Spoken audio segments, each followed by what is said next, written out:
Hi there. Hi again. I hope that you're having a wonderful day, and I'm so happy that you tuned in to me again, and thank you so much. I'd like to continue by this series by talking a little bit more about the nature, discussing more about what the nature of unconditional love is, and then the nature of the ego, the nature of the fallen self, and um, how they relate to each other or don't relate to each other, and just a little bit more about about what this force is within life and behind all life, and how do we connect to it, or how are we disconnected from it. So, thank you again, and yeah, so if we were to talk about unconditional love, what is the nature of unconditional love?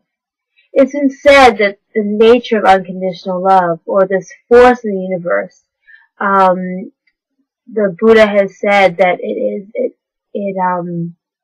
to be one with that is to be one with everything else, because essentially that is where all life comes from. That's where all life is being fed from. And so to be plugged into that, the Buddha talks about being one with all that is. That there is no separation. You see reflected in everything. You see yourself reflected in everything, and vice versa. And other spiritual works have talked about the nature of unconditional love as just being there's no self. It's completely selfless. And it never has any need to defend itself or even stand up for itself. It just is. It just is. And it is so powerful because it's the reason. It's the reason for all life. And my thesis has always been that life is about love. Why did life come about? For what reason? What is the reason behind all life? And if we were to really try to delve into that, we may find, that it's to multiply this love, to manifest this love in the world. That is the purpose of life, so that we can enjoy love, we can give and receive love. And another thing about unconditional love is that there's always an eternal amount. It never worries about keeping some for itself. It's just completely, in essence, this force in the universe that infuses all of life. All life is constantly giving. It lives for the sake of others. And to sum up, unconditional love lives for the sake of others. That's what it does. And then if we think about this more destructive energy within us, or destructive aspect within us called the ego, what is the ego? The ego is the complete opposite of that. Or maybe there is no opposite to love. Of Course in Miracles actually talks about how there's no opposite to love. So maybe that's not the right word. But basically, because love, the reason why it says there's no opposite to love is because love is all around. If we're connected to that, then love, then that is everything. Love comes out of everything and is everything, so there is no opposite. But maybe we should use a different word, in that the ego is more or less the inside out version, the complete complete inside out version of that. Whereas unconditional love is always creating, always giving, the ego is always taking, always wanting things for immediate release, for immediate satisfaction and gratification, and it has no other tolerance or idea or connection with anything outside of it. It is an island in this aspect of ourselves. When we connect or plug into that aspect of ourselves, we see ourselves as an island. We do not see beyond our own nose, and so the nature of that is to live for the sake of the self, of the little self, live for the sake of me. And so again, to sum up, we have unconditional love, which, as I said before, is all things and within all things, and it just is completely enveloped in the existence of the universe, and then the ego is almost this disruption in that dynamic. Think of it as a cancer cell, where the cells make up the whole body. One cell represents the whole body in science. That we've seen that through the way they've been able to grow something from one cell, that it represents everything. It represents the whole. And a cancer cell does not. A cancer cell represents itself, and it will go and sort of try to destroy and eat the other good cells.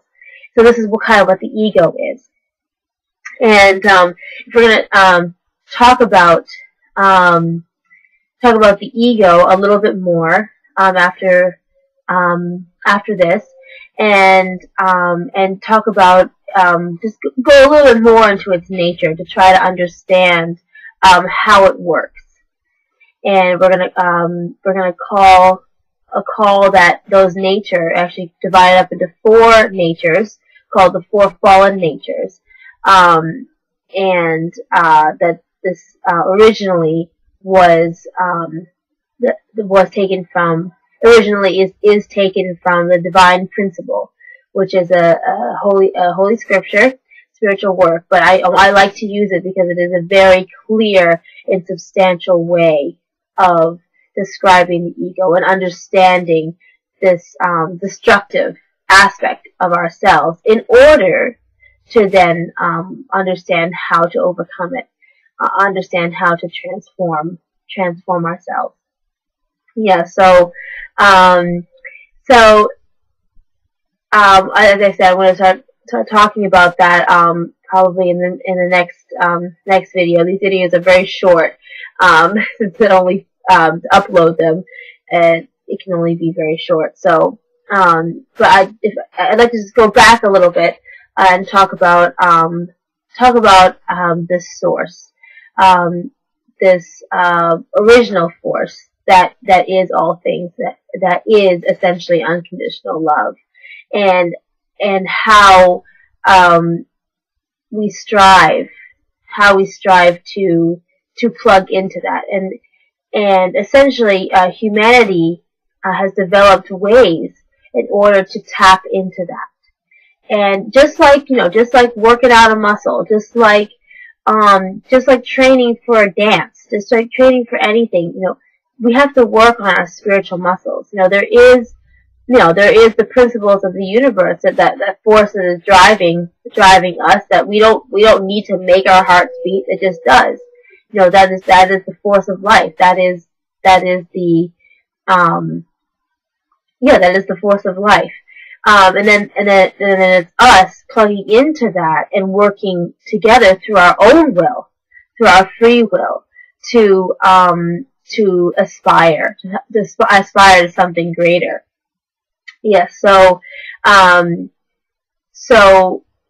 humanity has developed certain tools to try to tap into this original mind, this original divine self, and some of those things are meditation, some of those meditation, prayer, And those a couple of things. There have been different things that are added on to those things, like using tones, Tibetan singing bowls and things in meditation. These tones are said to try to meet the vibration of this heavenly self, this original mind, so that we can tap into that. And then prayer is a much more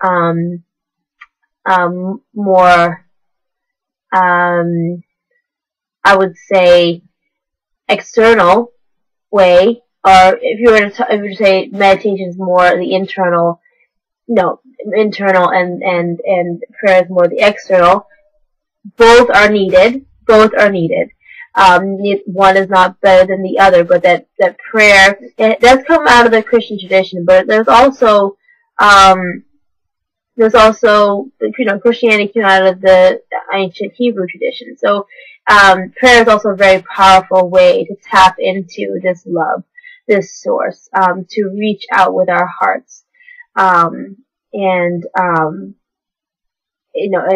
use our own will and desire to aspire and learn from the universe, inquire from the universe, solicit from the universe. How do I become harmonious? How do I, and just through that act to exercise, as I said, these spiritual muscles. So here's just a little short talk about that. And if you go to the next video, we can talk more about the four fallen natures, which is in the ego aspect of ourselves, and try to understand that, so that when we start talking about more going in depth about these tools to tap into our original selves, that we can have a better grasp and understanding of the darkness, of this disease in a way, this disease of selfishness that plagues humanity.